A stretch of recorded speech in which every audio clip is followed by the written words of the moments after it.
Praise the Lord. சங்கீதம் 65 5ஆம் வசனத்தின் கடைசி பகுதியில் எப்படியாய் பார்க்கிறோம். நீர் பயங்கரமான காரியங்களை செய்கிறதுனால் எங்களுக்கு நீதி உள்ள உத்தரவு அருளுகிறீர். அருமையான தெய்வ ஜனமே, நாம் ஆராதிக்கிற தெய்வன் அவர் பயங்கர பராக்கிரமசாலியாய் அவர் பெரிய காரியங்களை செய்கிற தேவனாயிருக்கிறார்.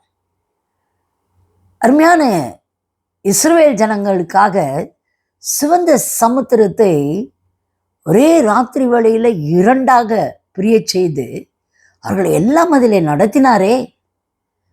அது மாத்திரம் இல்லை, பின்தொடர்ந்து அவர்களை முறியடிக்கும்படிக்காய் வந்த எகிப்தின் சேனையை அவ்வளவு பேரையும் தண்ணீரிலே மூழ்க பண்ணினாரே.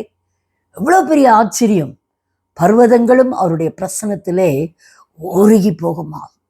Is such a great and mighty God who does terrifying things.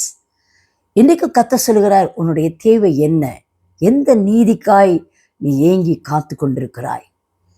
ஒருவேளை இந்த நபரினாலே எனக்கு நீதி கிடைக்கவில்லை, கோர்ட்னால எனக்கு நீதி கிடைக்கல, I am fighting it alone. ஒருவேளை உன்னுடைய குடும்ப காரியமாக இருக்கலாம், புருஷன் மனைவி உறவாக இருக்கலாம், பிள்ளைகளின் காரியமாக இருக்கலாம், உன் உத்தியோக உயர்வாக இருக்கலாம்.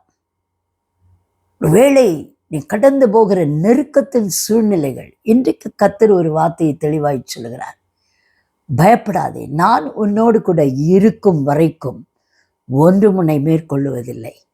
உன்னோடு கூட நான் இருந்து உனக்காக நான் பராக்கிரமமான வேலைகளை உனக்கு செய்கிற தேவனாய் இருக்கிறேன்.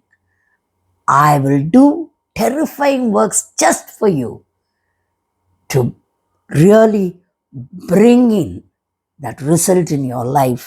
அது சொல்கிறாரு, உங்களுடைய நீதி உள்ள உத்தரவு உங்களுக்கு அருளப்படும் என்று கர்த்தர் சொல்கிறார். So be happy and rejoice in the Lord. Look unto Jesus. God bless you with this prophetic word today. Amen.